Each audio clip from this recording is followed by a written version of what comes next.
if they go to church, I can go to church, and George can go to church, and you go to church.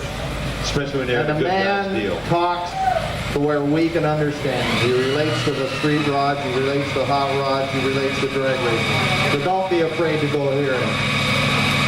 SREA, that's the guys who did the seminars. And how about a big round of applause for the seminars and all that stuff. Anyway, they picked this car, Raymond Lake of Reno, Nevada, with his 37 Ford. And it's got one of them big old blowers underneath the hood, just so you can pull that little trailer. I don't understand it. And oh Lord, you might know. Nice roll. That was a James Nice Dean one. roll in reverse. Nice one, Norman. Street in Pleasanton, and I was trying to catch the guy, and I thought he's going to pull into a parking lot to get some beer. Oh, I shouldn't have said that. But anyway, Budweiser. And he finally came up to a stop sign, and I said, "What's your name?" And he said, "Marvin Rice." And I said, "What's your number?" He said, 1111. And then we were gone, and I figured, he doesn't know that I picked his car, really. And I didn't know what kind of car it was. I didn't recognize it right away. But as you can see, what kind of car appeals to me, kind of the offbeat. Anyway, I love the car. The 1936 Hupmobile.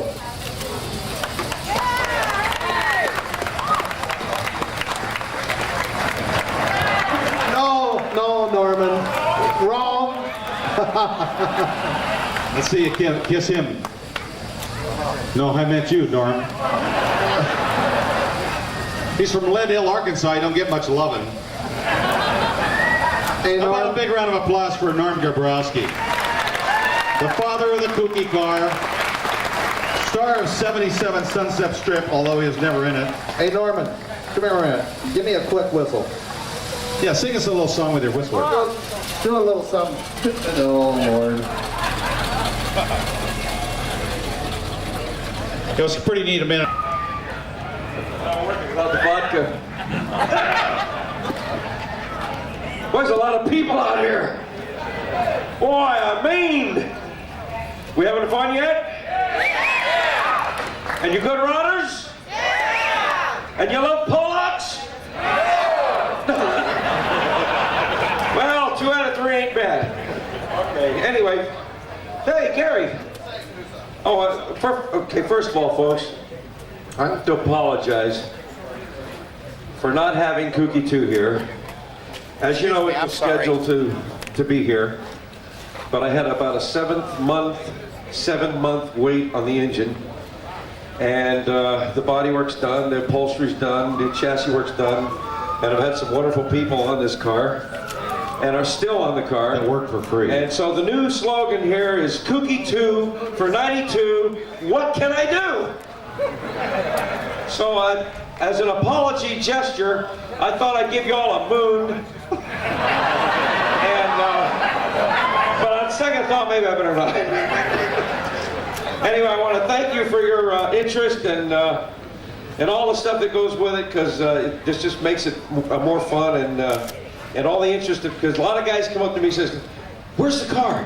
And I said, "Oh, the car! I just remembered it when I was in Amarillo, and I didn't have the car with me."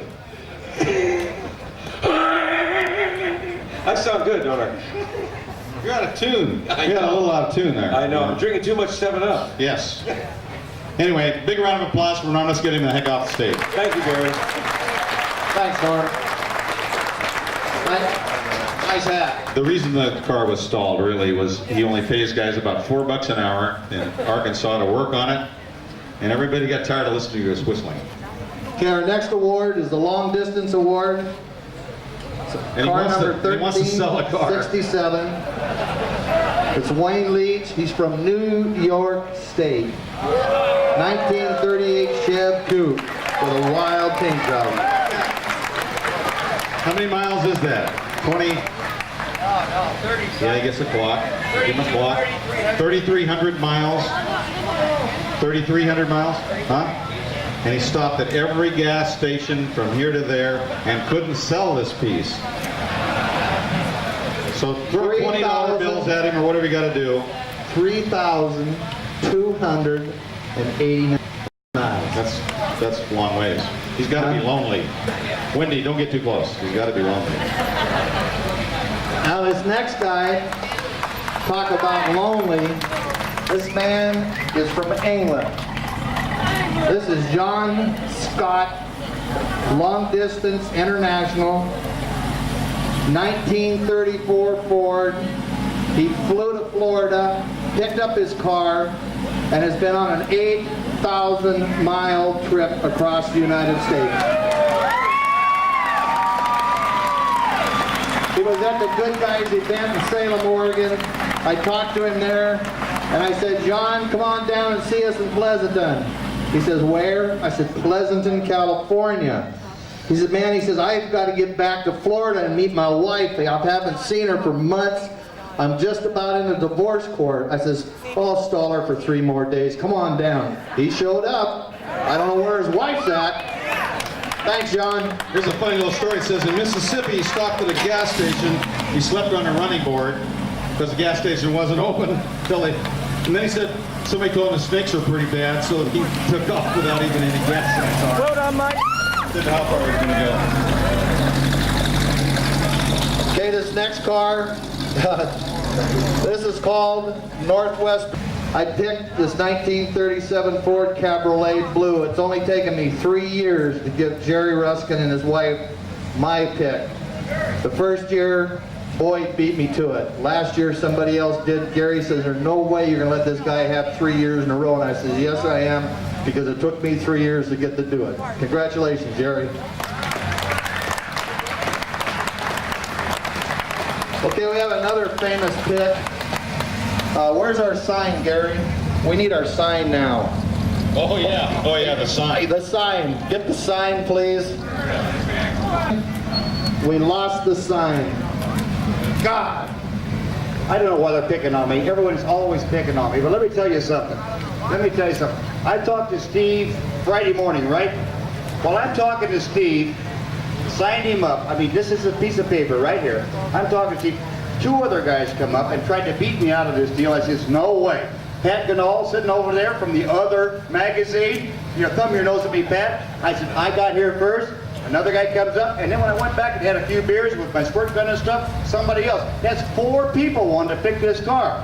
And I picked it, and I done good. And so did Steve and his son. I don't know where Steve Jr. is, but I'm really proud to have picked this car because this is the kind of car that everyone can look back and say, I think I can build one of those. That is a nice car. Hey, Steve, let me jump down there. I'm going to kiss a girl, and I'll send you something, okay?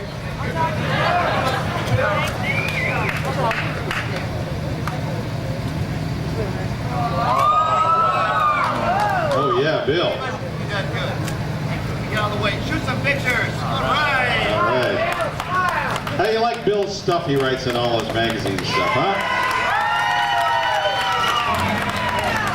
All right, here we go. Well, coming up next, thank you, George, for allowing me to do this. This is a guy that, believe it or not, Mr. Goodguy, I went to high school with this guy. This is the kind of cars that our generation put out. We're just a little bit younger than you, and this is what we do. This is the Artist Award, the Tom Taylor Award, which was picked by Pat Ganal, because Tom couldn't make it with us. This guy is Jack Jameson out of a great little town called El Cajon, California. Artist Award. Let's hear it for Jack.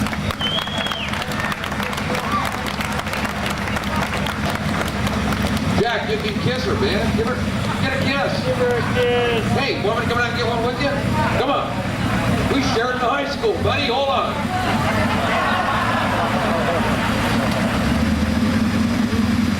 Hey, Danner, either you changed a lot or he did, because he didn't even know the hell you were.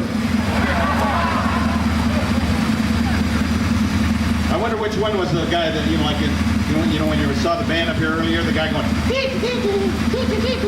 which one was the macho block jock?